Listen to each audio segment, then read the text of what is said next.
The pillory, I mean, that's like the stockade, right? Where you got your head and your arms through. Is that what that is? Yeah, yeah, and there's a beautiful scene where his wife would stand beside him because again his hands would be held up so he couldn't do anything, and she would hold his Bible in front of him, and he would be preaching to the people that gathered. And in one instance, where they originally came to mock and insult him, by the end of his pillory in Aylesbury, he's preaching to them, and they're all listening intently to what he has to say. And yeah, what the enemy meant for evil, God can use for good.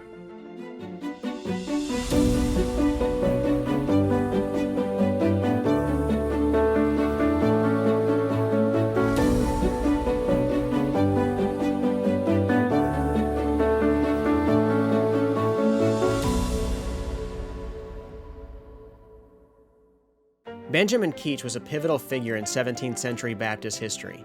Known for his influential writings and his role in introducing hymn singing in Baptist congregations, Keach's contributions have left an indelible mark on religious thought and practice in the church. His journey from a persecuted dissenter to a respected preacher and author paints a vivid picture of the religious and political turbulence of his time. And yet, Keach is not nearly as well known as some other figures of church history. Well, in this episode, I have a conversation with Dr. Matthew Stanton, a renowned Keach scholar and co-editor of the Works of Benjamin Keach from Particular Baptist Heritage Books. Dr. Stanton will help us to delve deeper into Keach's world, revealing how Keach's ministry impacted not only his own time, but ours as well.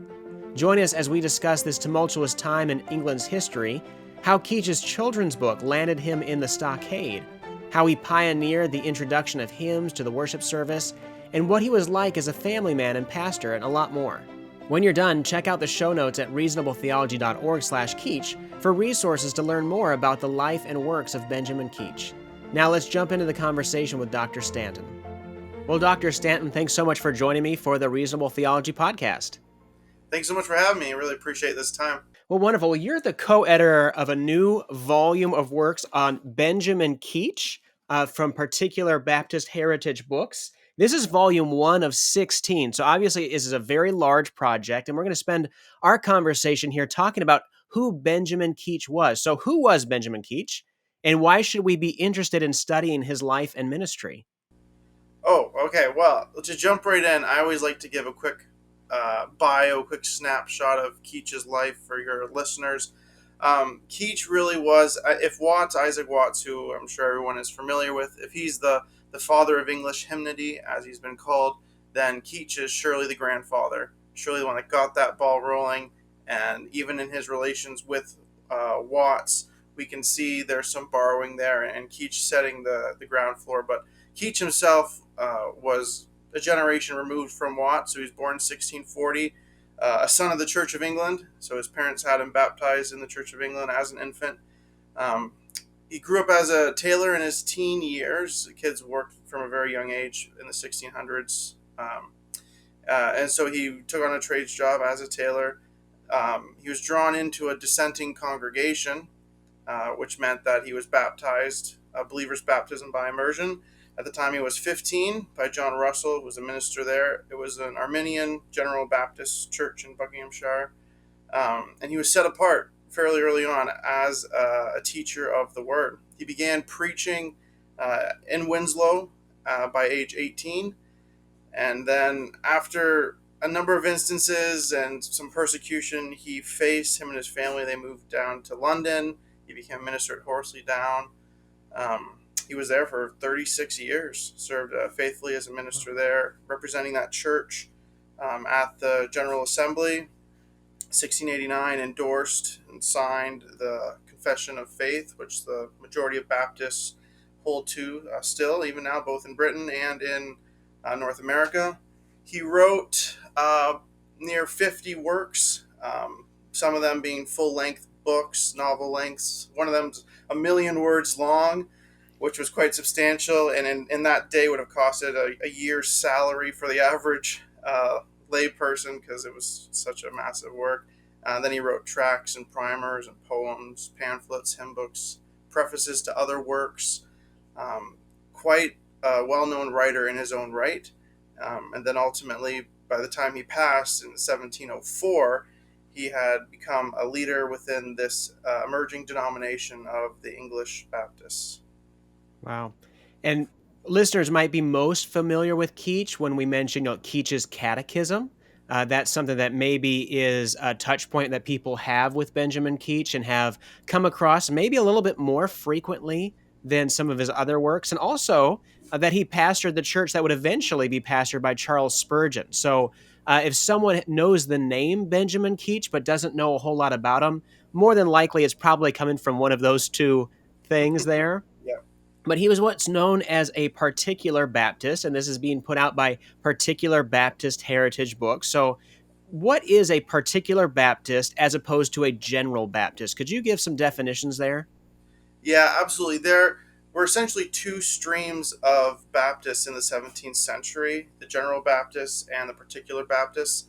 The General Baptists came out of the Remonstrance, out of that persuasion from Holland. So, a key leader there, Joseph Smith, who was an Anglican church minister and then left, who insisted that worship, liturgy was all a matter of the heart. So, he removed things like the Book of Common Prayer as a separatist. He wouldn't even allow the reading of the Bible in service because it was prescribed form. Everything was spontaneous, and so Wow. they were General Baptists were Arminian and atonement beliefs as well. So a general atonement were these Baptists. The second stream, though, were the Particulars, and they came out of the more Puritan persuasion. So Hansford Knowles, William Kiffin, going back to the JLJ, Jacob Lathrop, Jesse Church. So they were particular in the sense that they were Calvinistic, a particular atonement.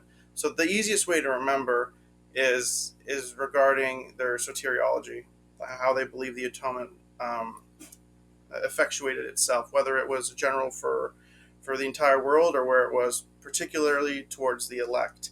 And Keach, interestingly, was in both of these camps, beginning as a general with Russell, with William Ryder, and then by the time he gets to London, he is in a sense particular Baptist.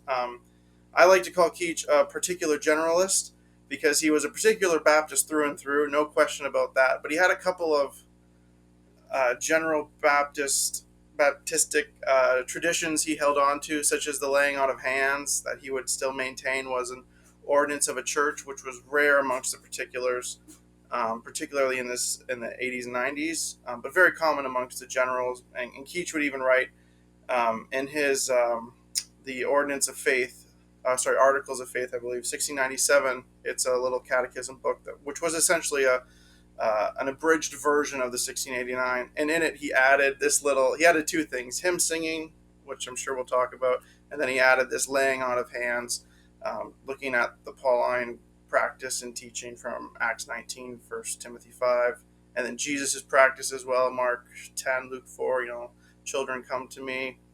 So Keach argued and continued for that practice, which interestingly continued through to the Philadelphia Confession. It's still in there in 1724, but it was ultimately removed by the time we get to the Charleston Confession in about 1767. Then the laying on hands, even within the Keach's flow of thought, if you will, was removed. But I argue that this particular generalist that Keach was, I think that is one of the things that got him to introduce hymn singing. I think because these General Baptist upbringings and tendencies afforded him the normative principle of worship, he was able to use that to introduce hymn singing into a context where the particular Baptists weren't singing by at large. The General Baptists had a practice of solo singing throughout the 40s, 50s, and 60s because, again, that spontaneity in worship. They didn't want anything prescribed. Certainly not the Book of Common Prayer, but even a Psalter or hymn book. So they weren't singing. Particulars did practice some psalm singing, but Keach kind of comes down in the middle here to provide songs of new, modern human composure, songs that he wrote, and afforded him the introduction of these in his own church back in the 1680s, and then ultimately throughout London by the end of the century. Wow. So for those of us that's a staple of our church services where we sing together, particularly we're singing hymns, we really owe a lot then to Benjamin Keach, is a little bit of a pioneer in that, right? Oh, 100%. Yeah. Keach pioneered. Someone has I think it's I think it's in Jim Carnes. He did an MA thesis back in '84, the famous Mr. Keach, which is a fabulous work. But in that, I think he has a line about Keach as the pioneer for hymn singing at large, and then he argues for that, and that's really become a basis in the scholarship. That kind of standard that's been continually proven over and over, and yeah, 100%. Are there any of his hymns that are still kind of in the rotation today, or are all those kind of fallen by the wayside at this point? Yeah, that's a good question. The latest hymns I found of his were in America, um, in the 18th century, but not into the 19th century. So they really fell out after. Um, I want yeah, basically after we get Charleston Confession, kind of the 1760s, 1780s. Then the couple of hymns of Keach's that were his best in these new hymn books were ultimately not re-recorded. So I doubt anybody's ever sang a Keach hymn. Um, yeah, in probably at least 100 years. I tried something when I was doing some of my studies where I would retune his hymns, which just means place a melody to the words that's provided, and it it was hard in the sense that his prose was very focused more on content as opposed to rhyme or meter, and so that made it harder to sing and ultimately retune. Well, if there's anyone that's particularly musical listening, there might be a diamond mine out there for you to go go and work and bring some of those back to life for us. So, what's happening in just history, in church history at this time in Benjamin Keach's life and ministry? What's going on in the world, particularly in England at this time? Yeah, great question. I mean, this era, this is 17th century England, so it's been called the most tumultuous time in English history, a period of great turmoil, both the state of political, social, religious upheaval, and that's the environment that Keach is brought up in, and he's certainly not immune to these realities. So, starting with the English Civil War, that breaks out in 1642. Keach is only 2 years old at this point.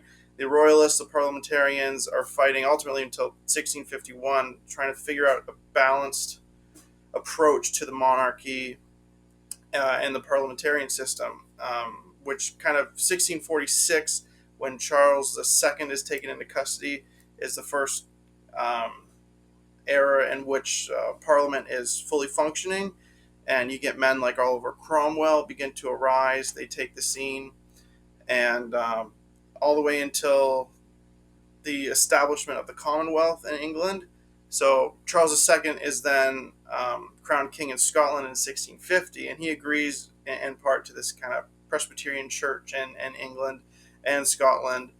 Um, Britain's essentially in a unitary state until like from the preceding period of the Protectorate at the time, which we know as an interregnum. That's 1649 to 1660 when we get the Stuart's restoration. So Keach first gets into trouble here, which we can talk about shortly, because the monarchy has been reestablished. So there's that kind of period where there's some thriving in the dissenting separatist movement.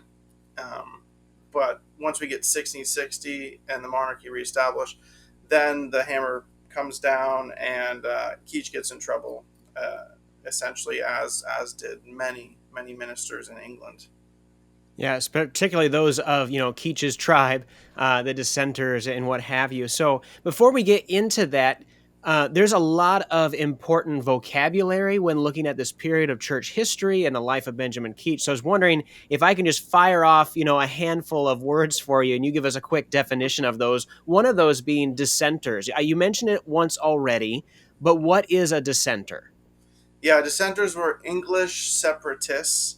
They were Protestants that wanted to separate from the state church, the Church of England, the Anglican Church. So the label dissenter was given to them. In the Latin, it means to disagree, and they sure did with the state church. The dissenters were primarily concerned with the purity of the church, both in worship and practice. And so that's why they dissented, they left, separated from the Church of England. Now, is that the same as a nonconformist? So when we're talking about nonconformity, what are we talking about?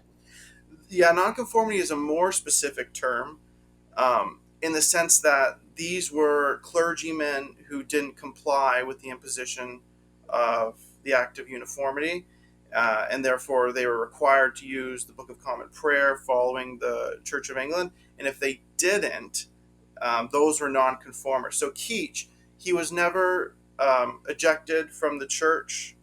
He was never kicked out in that sense because he wasn't an Anglican minister. Like Keach started a dissenter and remained, as a Baptist, as a Congregationalist in that vein. So there's the difference there between the general dissenters, these separatists, but then more specifically the nonconformists that were within that tribe and then removed. Excellent. And you mentioned two really important terms for understanding really any of the Puritans you might be reading or this era in the church, and that is the Act of Uniformity and then being ejected, the Great Ejection. What was the Act of Uniformity? What was the Great Ejection? Okay, the Act of Uniformity said 1662. It prescribed the forms of public prayers and administration of the sacraments, as the established Church of England prescribed them, such as the Book of Common Prayer. So this required the Act of Uniformity. When it's reached its session, it required that all ministers follow that practice. So nonconformists, such as Puritans, they had abolished many features of the High Church's practice, especially during that Civil War period we talked about.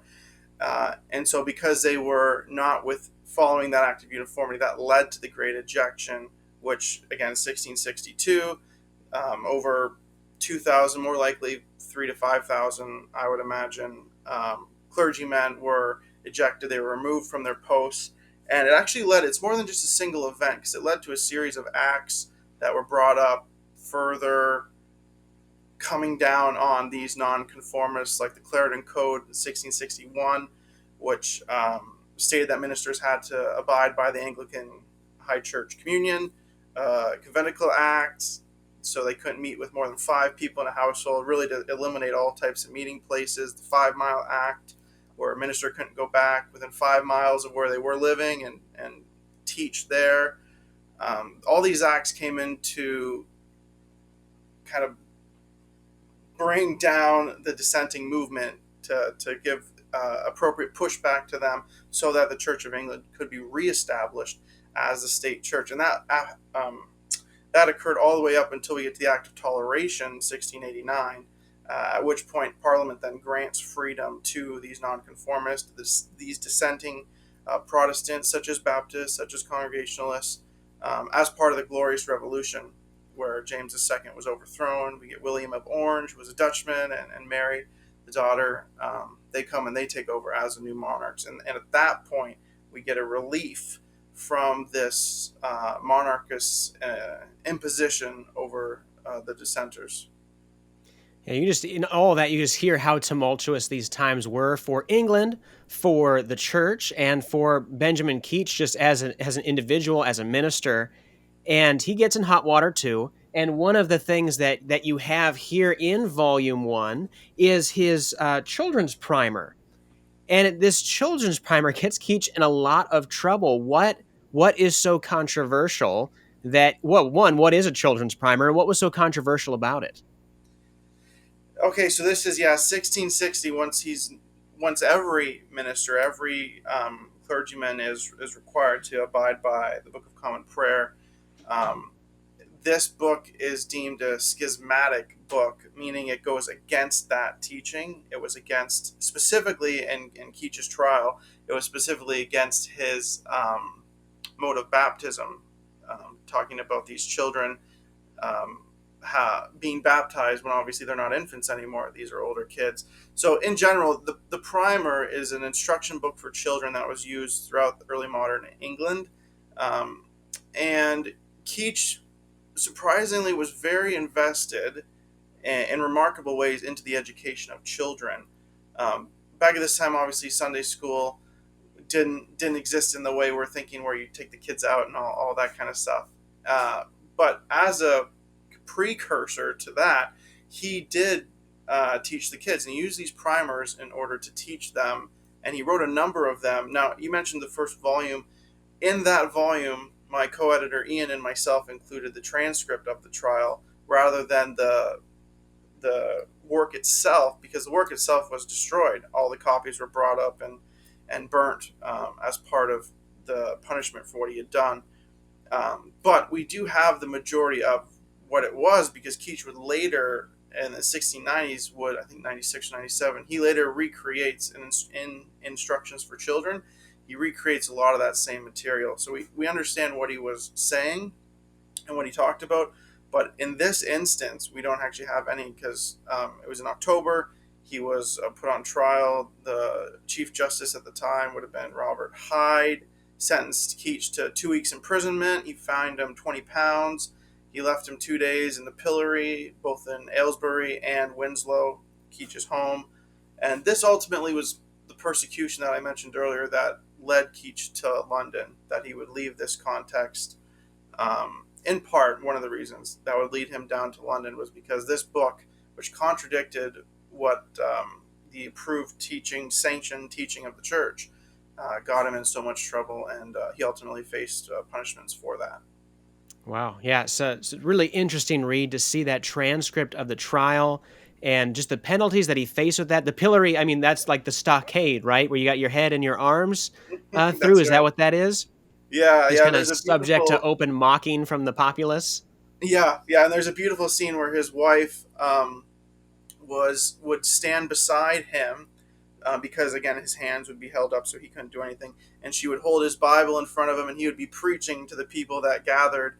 And in one instance, where they originally came to mock and insult him, by the end of his pillory in Aylesbury, he's preaching to them, and they're all listening intently to what he has to say. And yeah, what the enemy meant for evil, God can use for good. A wonderful picture of who Benjamin Keach was. So, another thing that we find in this volume are some really long poems by Keach. What was he trying to accomplish with this style of writing versus, a theological treatise or something like that? What was Keach's desire? Was this purely he just has this artistic bent, or what was he trying to accomplish here? Oh yeah, both and. I mean, his favorite genre was apocalyptic allegory for sure. He liked to tell story and use that narrative. And the genre, in that genre specifically, it was about what's going to happen. How is the world going to end? This Zion in distress. How is the Lord going to return for His bride and ultimately save her? So Keach is very steeped in that persuasion, but the way he communicated it, because of his creative mind, he used poem and the prose in which that he could communicate in beautiful language these stories, and that did reflect the print media and that culture of the time he lived in. A lot of kind of literary devices were being used, and he grabbed a hold of those things and acquired them for the religious community to be able to use. So he wasn't kind of new in that sense, but certainly in how he was doing it. Again, this is pre-Bunyan's Pilgrim's Progress. This is adopting the form of allegory in order to communicate theological truths through story, and again, probably relating to the primers that he wrote, so that people of all ages and understandings um, could grab a hold of it. And I think maybe the last thing I'll say about that, maybe that has something to do with the fact that he himself was this uneducated, like he wasn't the Puritan who went to Oxford or Cambridge. He was an uneducated man, so he was writing in a way that he knew his fellow colleague in that sense could understand, and that led him to the poem. That's really helpful. So you mentioned his wife a moment ago. What was Benjamin Keach's family life like?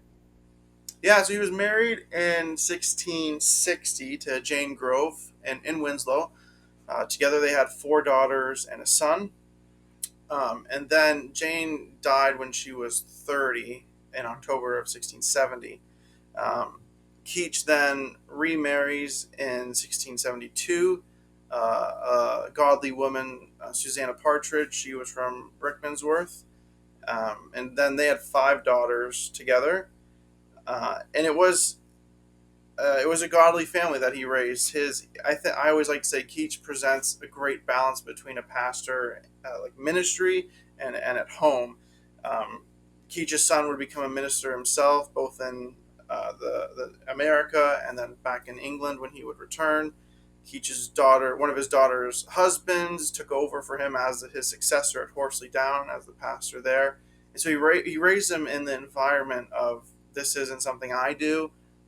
We are a family together in ministry. And again, that's why I bring the London move in at this time, because he's got children.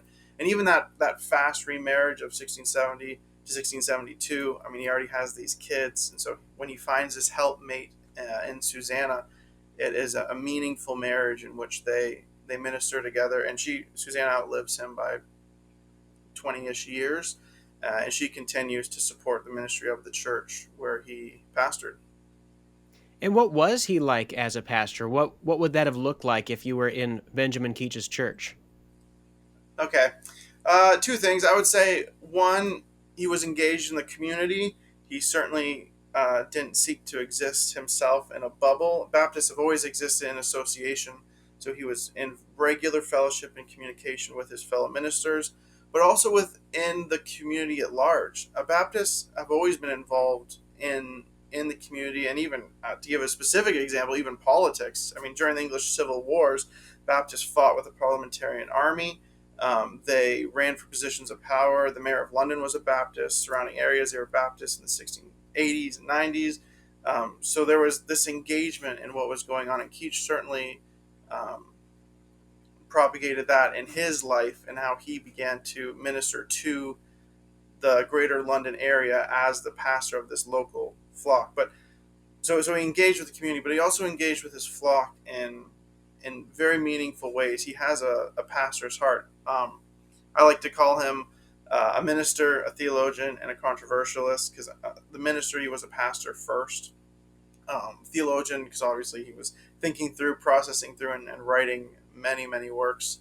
And then a controversialist who was always in thought and writing issues, trying to sort through things. But as that pastor, he kind of sets the bar for a pastor in the family and in the congregation. So within the congregation, a specific example of how he cared for them, when he introduced hymn singing, it wasn't an all or nothing. In 1680, he introduces it with the Lord's Supper, and then he doesn't say, if you don't sing, get out. We're singing. He doesn't do that. And even when what he calls the unmusical brethren would get up to leave, or maybe they went to the back of the room, he said it grieved him. Like, it was hard for him to see that. And so he ultimately took 20 years to introduce this hymn singing throughout his regular services, until when he celebrates in one of his works that even the unmusical brethren were now joining in. But it was that long and process of ministering to their heart and walking step by step. And he did that, obviously, that's evidenced through the way he preached day in, day out, as preacher for over 40 years. He trained up leaders in his congregation that co-shepherded with him. He took several of them as messengers and representatives to the assemblies. So he was very engaged in their lives, even though, looking back, we may think of him as having a big platform in terms of his writings and being one of the leading Baptist figures alongside of Knowles and Kiffin. But at the end of the day, he was in his church, and he was dedicated to their faith and how he could support that as their shepherd.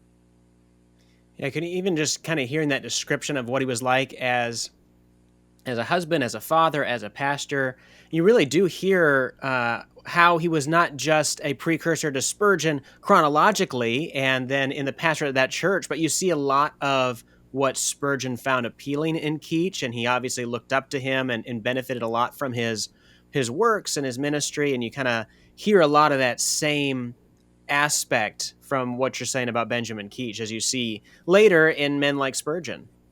Yeah, absolutely. Yeah. Keach, like I said, sets that bar that guys like Spurgeon would later just expand upon and create now as a kind of normative principle for us today. But I love I love that we're able to point back, not just with the physical building and congregation, but even just look back through those generations and to see how God used Keach and able to establish that set of principles and priorities that would flourish within Baptist thought. Now, when I mention Spurgeon, most people probably know who I'm talking about. Maybe not so much with Keach. Why do you think it is that he's not as familiar to Christians today as he ought to be? Yeah, that is a good question. Well, first I should say I'm very thankful for the Keach scholars that have gone before, if you will. There's been a resurgence in the scholarship around Keach and even the English Baptists in the last 20 years.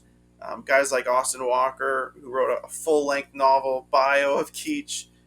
Jonathan Arnold studied Keach's Reformed theology. D.B. Riker, likewise, his federalism. And then one of my favorites, of course, Jim Carnes, and many theses that came within the last 20 or so years. So there has been this work that's been done and that's started to reproduce. But I would still say within the next 50 years, we'll know a lot more and be a lot more familiar with Keach than we have been over the past 200, for sure. But back to your question of why he isn't maybe well known, I would say one, he was controversial in nature, so it might be easier to pretend he wasn't a leading Baptist figure and just kind of denigrate him to a renegade, and rather than saying he was like a wild card, and the association had to keep dealing with him periodically. So maybe in that way he doesn't have as much clout as the Kiffin and Knowles. But the more research you do and seek to understand what's going on within these Baptist circles, particularly in the 1680s and 90s, you realize that Keach's voice really aided in the establishment of this emerging denomination, but perhaps a controversial nature. As well, his prose, I mentioned, like, we don't sing any of Keach's hymns anymore. He was a pastor, he was a theologian first, not a musician, but all early Baptist ministers were the music leaders in that sense. So he kind of set that bar, a bar which Watts, 50 years later, obviously he falls short of that bar, and Watts was much more designated to that role.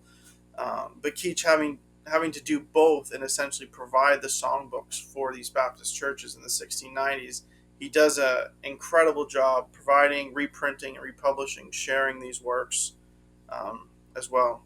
And then I would just say Keach, he finds himself in an era of great turmoil, but also expanse and growth. There's simply so much going on at this time that Keach can fade into the background. The wider dissent's becoming popularized after the Act of Toleration. So perhaps we look back and note the steps that were being made rather than the figures that were normalizing these practices. So maybe it is that Keach is not as well known today, not because of his historical influence, which was obviously great, but because of how we read history today. When did you kind of encounter Benjamin Keach, and what have you found so valuable about studying his life? Yeah, I encountered him when I started my master's degree, and I was very interested from my bachelor's about music in the church, and I wanted to study a theology of worship and included in that liturgy and music. And one of my professors had mentioned to me, as Dr. Michael Haken at Southern, he mentioned to me that if you want to learn more about singing in the church and the songs of the church, particularly within this Baptist persuasion, then you need to learn everything you can about this guy, Benjamin Keach. And I remember I was in a coffee shop and I was just kind of taking notes. And I put Keech. I didn't even know how to spell his name. I just said, "Oh, Keach, that's got to be close." And then from there, it was really the launch pad into, I want to learn more about this guy. And that's why I think he's worth studying and reading, first and foremost for his efforts with hymn singing. I always like to say the Reformation had a psalter in its hand, but evangelicalism was born with a hymn book in its hand. And that transformation, I think we find Keach right there.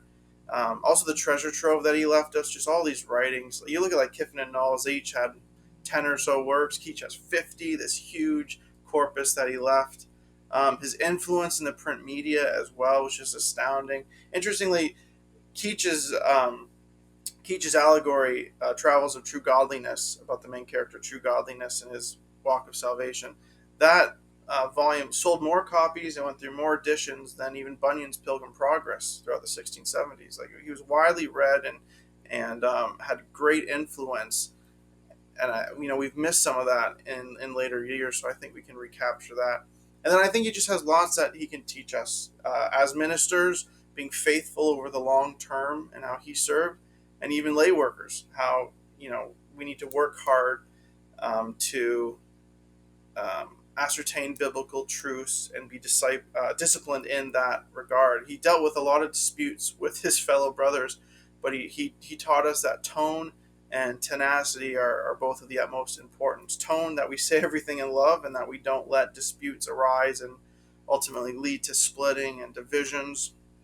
But also the tenacity with the conviction with which we must hold to our theological convictions. I think all of which lead to a great man of faith that I certainly want to learn more about, and hope many will by reading these volumes. In addition, out of all your scholarship on Benjamin Keach, you run a website called Benjamin Keach Journal. What can folks find there? Yeah, so I started the journal in 2017 as a basic database for everything I was learning. Because the first thing you learn when you're doing a PhD is you're going to take in so much stuff, but your dissertation can only be, it's still 100,000 words, but it's very narrow in its approach. So all the other things, what do you do with them? And so my supervisor, Crawford, recommended I start some sort of database, which I took as a website, to put all that information. So that's essentially what it began as. But since then, I've wanted to make it a bit more of a platform for Keach research. So stuff on his life, his bio, all of his works in terms of the kind of online digital ways you can see it. And that actually led to producing this series with PBHB, because it's either terrible copies or it's impossible to get to them because they're behind all these paywalls and stuff. So I wanted to get all the copies into people's hands. And so when my friend Ian, who is a member of the church I pastor, incredible how God brought us together in that regard. Then together he transcribes and I go through and annotate, and it's working excellently in that regard. But that kind of all contributes to the journal. It's kind of hub for Keach scholarship. And I'm still, like I mentioned, there's still a few guys that are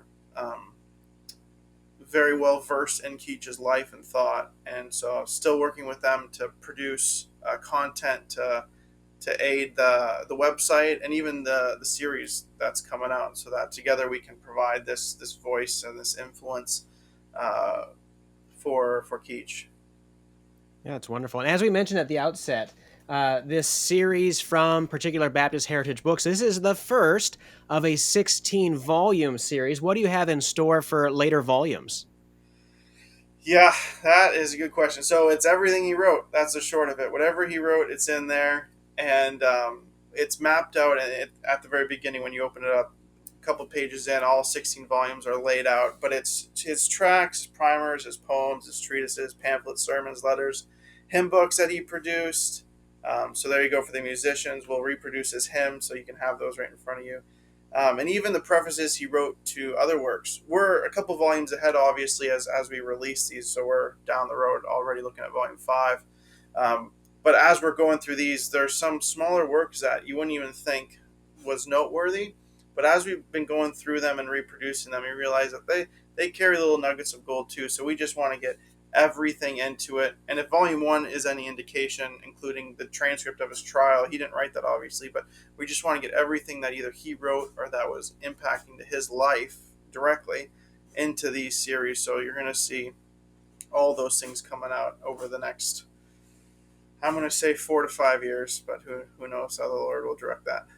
Yeah, Lord willing. So, and just with everything that Particular Baptist Heritage puts out, it's really high quality. It's a beautiful volume. It's quality materials, quality binding. It's going to look great on your shelf. And it sounds like this is really going to be a treasure trove, not only for the study of Benjamin Keach, but to benefit from his life, his works, his ministry, which he has a lot remaining to teach us and to encourage us and equip us in the faith. Yeah. Well, and a huge thank you to PBHB for that. We had other publishing contracts we were looking at, but ultimately we went with PBHB because of not just the quality, like you mentioned, but you're 100% correct, but also because of the vision they had, which was the reproduction of all of these works together in harmony, in series. And we just found that their vision and what they want to do with all these kind of early modern texts and works that they do really aligned with what we want to do as well. So highly encourage you. That's particular Baptist Heritage Books .com is the website. You can go there. Volume 1 is available, and very thankful for how well it's going and selling and getting in people's hands, because the more Keach you read, the better off you are. That's great. And I'll be sure to link to where you can pick up a copy of Volume 1 of the Works of Benjamin Keach. I'll link to the other resources that we mentioned in this conversation as well. You can find those in the show notes for this episode at reasonabletheology.org/Keach. That's Keach. For those that aren't yet familiar with Benjamin Keach. As we close here, what do you hope that folks are going to take away from really starting to go through these volumes of Keach's life? Yeah, I pray that they would grab insight into his thought, his theology, what he was striving to teach, but then also his passion, a passion for understanding what God's word has for us, and his inerrant, inspired word that we've been given. How does that impact your life? Keach was a practical theologian. He wanted to apply every text of Scripture, not just know it in the mind, but love it in the heart. And I pray that these volumes would help readers to grow in their love for God, their love for one another, and that we'd go on this journey together of faith. Amen. Well, our conversation has been about the life and ministry of Benjamin Keach. Our guest has been Dr. Matthew Stanton. I encourage you to go and learn more about Keach's life, his works, his ministry, and pick up a copy of The Works of Benjamin Keach, Volume 1 from Particular Baptist Heritage Books. Dr. Stanton, thank you so much for joining me on the Reasonable Theology Podcast.